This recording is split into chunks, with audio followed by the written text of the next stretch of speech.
All right, so Unit 4 has had 8 lessons in there, so I wanted to make sure I went through some problems from Unit 4 here just to remind you of how to solve each of these. So it says find the exact value. Given the sine of x is equal to 8/17 and x is in the quadrant 2, we're supposed to find the cosine of x. So if you remember how this goes, you want to use one of your identities. It's the sine squared x plus cosine squared x equals 1. We have a sine of x, it's 8/17, so plug that in. I'm going to square both 8 and 17. When you square 8, you get 64. When you square 17, you get 289. So I need to get cosine squared by itself, so I'm going to subtract 64 over 289 from both sides. So now we need to get a common denominator. So my common denominator is going to be 289.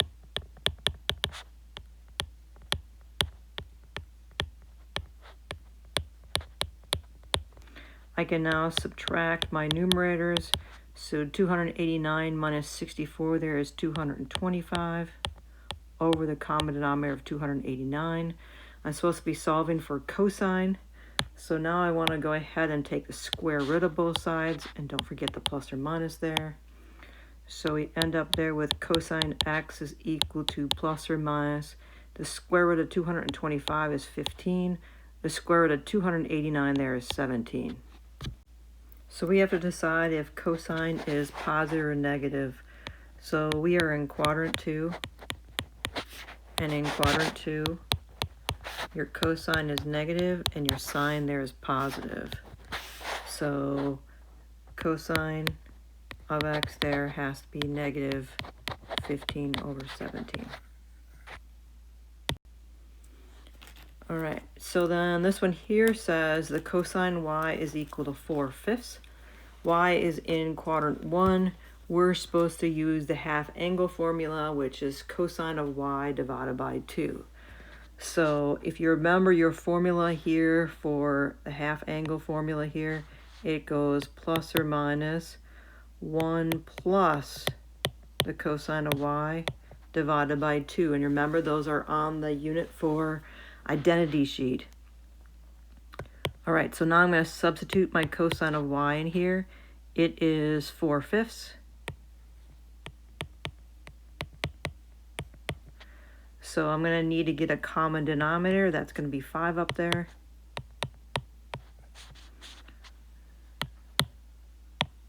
So I'm going to multiply this by 5 and this by 5.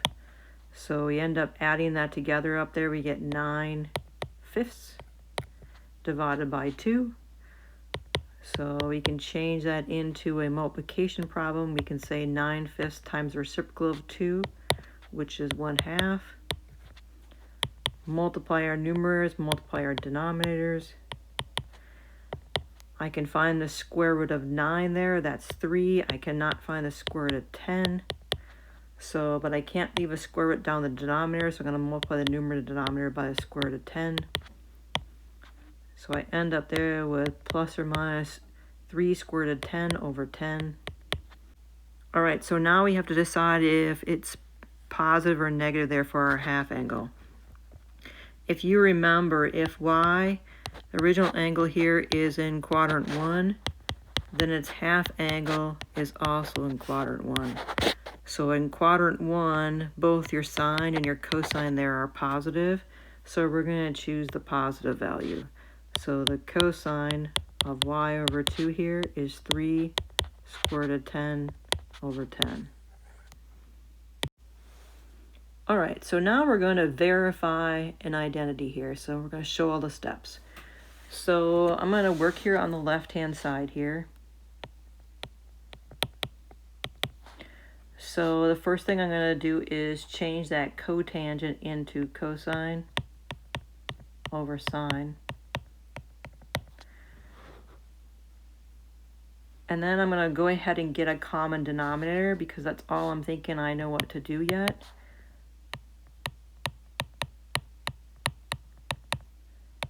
So I'm going to multiply the the 1's over there by sine x each, so I get sine x over sine x.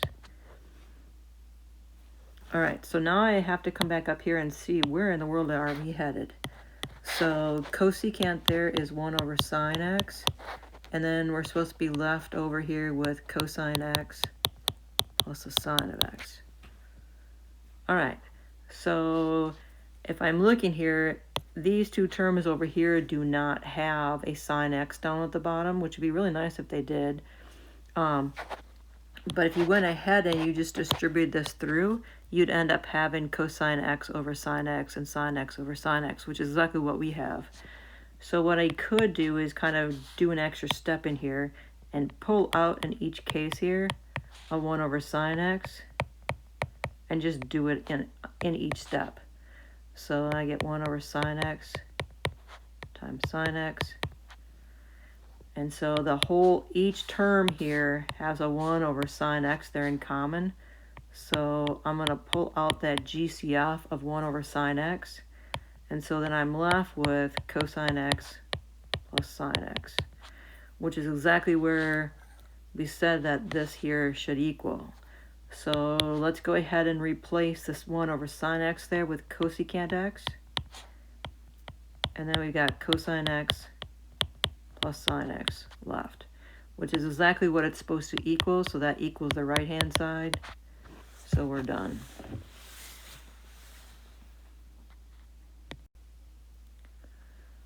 So this next one here, we're supposed to go ahead and find the exact value. So we have x equals 2 pi over 3, and we're supposed to find the tangent of x. Well, let's kind of think through this. So the tangent of 2 pi over 3, that's what we're supposed to find. Well, that's the same thing as the sine of 2 pi over 3 divided by the cosine of 2 pi over 3. So if we could find those values, or if we knew those values from the unit circle there, we would be good to go. We could just simplify it then. So if you remember where 2 pi over 3 there is on your unit circle, it is right here. This is my 2 pi over 3. And my ordered pair there is -1/2 and square root of 3 over 2. So my sine there is the square root of 3 over 2. And my cosine there at 2 pi over 3 there is -1/2. So now I can change that into a multiplication problem, multiplying by the reciprocal of what's down in the denominator, which gives me a -2 over 1. And then this simplifies down here, so I get negative square root of 3. That's what our tangent of 2 pi over 3 there equals. All right, so now this one here, it's a solving problem. We're supposed to solve so that your solutions there are somewhere between 0 and 2 pi for x. So looking at this one here, you want to get 2 sine x all by itself at first. So you want to go ahead and add the square root of 3 to both sides. So you end up there with 2 sine x equals the square root of 3. Let's get rid of the 2. The 2 is connected by multiplication, so now we have to divide by 2. And so we get the sine of x there is equal to the square root of 3 over 2. So since we're supposed to be solving from 0 to 2 pi, you have to think where on my unit circle is my sine there equal to square root of 3 over 2. Well, it's at 2 places. One of them there is at pi over 3, because my ordered pair here is 1/2, and then square root of 3 over 2, which is our sine value. The other place that's true is over here at 2 pi over 3, because our ordered pair there is -1/2 square root of 3 over 2. So the sine is equal to square root of 3 over 2 at pi over 3 and at 2 pi over 3.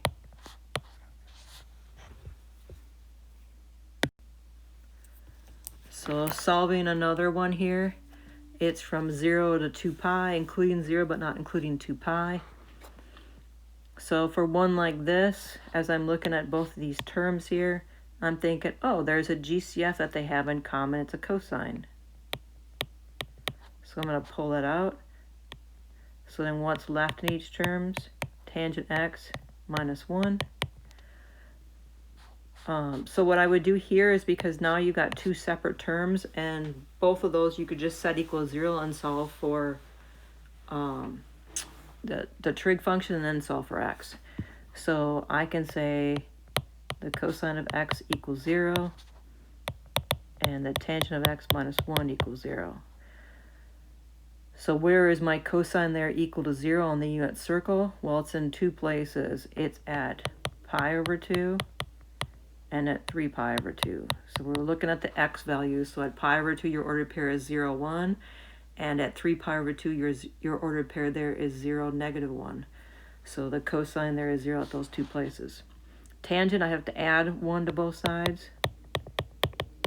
So now the tangent is all by itself. So now where on the unit circle there is your tangent equal to 1? Well, you can think about your tangent there is your sine over your cosine. In order for that to be 1, both your sine and your cosine would have to have the same value. So where on the unit circle do your sine and your cosine have the same value? It's at two places. It's at pi over 4 and at 5 pi over 4. Because if you think about it, at pi over 4, you have the square root of 2 over 2 and a square root of 2 over 2. So something divided by itself there is going to give you 1. And the other place is down here in quadrant 3. That's 5 pi over 4. And you have negative square root of 2 over 2 and negative square root of 2 over 2. So those two divided by each other is going to give you a value of 1. So now let's put it together and put them in numerical order here. So it goes x equals pi over 4, pi over 2, 5 pi over 4, and 3 pi over 2.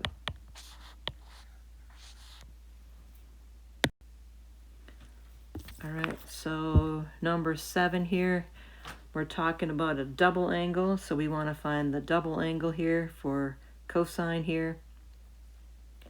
So if you think about the cosine of 2y here, since you're given the cosine of y, I would use the formula here where it only involves cosine y. Now you could use cosine squared y plus sine squared y equals 1 and find your sine of y, but that's a lot more work. So I'm just gonna, since I've already given the cosine of y and I have a formula that only involves cosine, I'm gonna use this one here. So 2 cosine squared y minus 1. So then I can just plug my cosine value in here, which is negative 2/5. I can square both my negative 2 and my 5 there, so I get 4/25. And so remember, this is like it's over 1. So now I get 8/25 minus 1. So I want to get a common denominator here, which is 25. So now I can take 8 minus 25 there is negative 17 over the common denominator there of 25. And that's just your value. All right, so we're supposed to verify this identity here and then show all the steps. So I'm going to work here on the left-hand side to get it to look like the right-hand side. Well, before I do that, I'm going to think about what the right-hand side actually is. So 1 over 1 minus sine squared x. Remember, 1 minus sine squared x is equal to cosine squared x.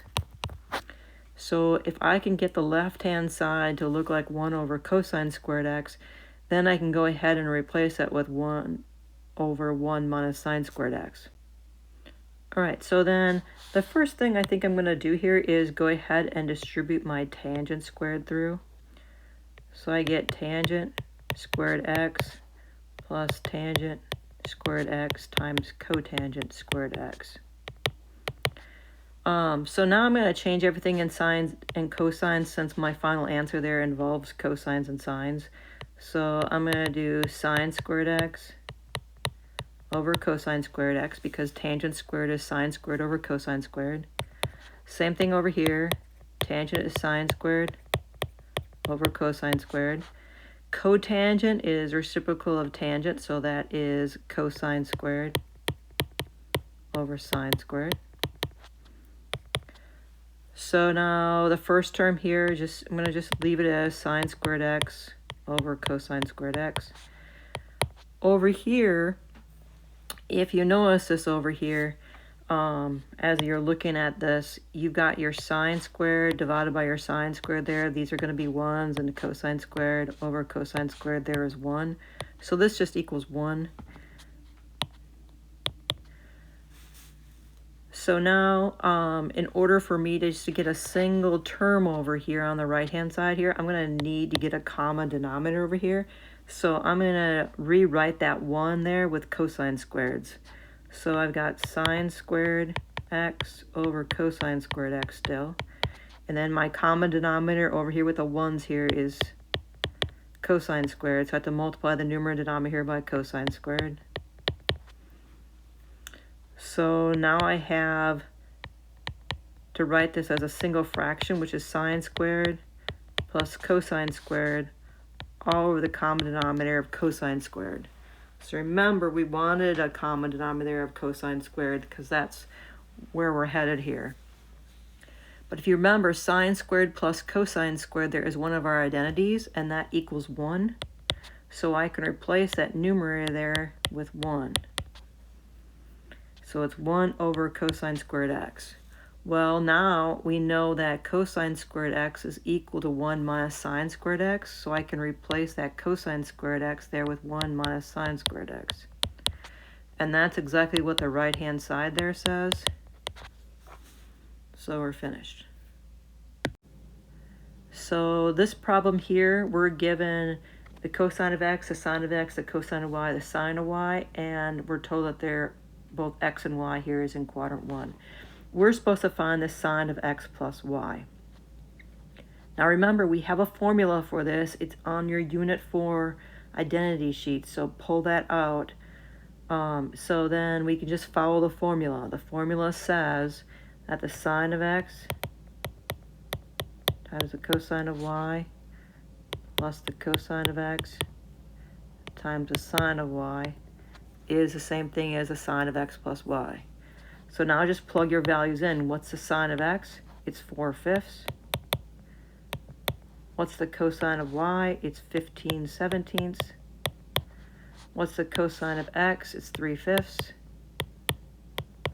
What's the sine of y? It's 8/17.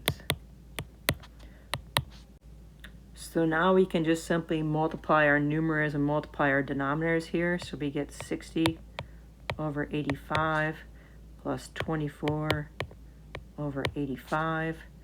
So now I can add my numerators there together and write down the common denominator there of 85.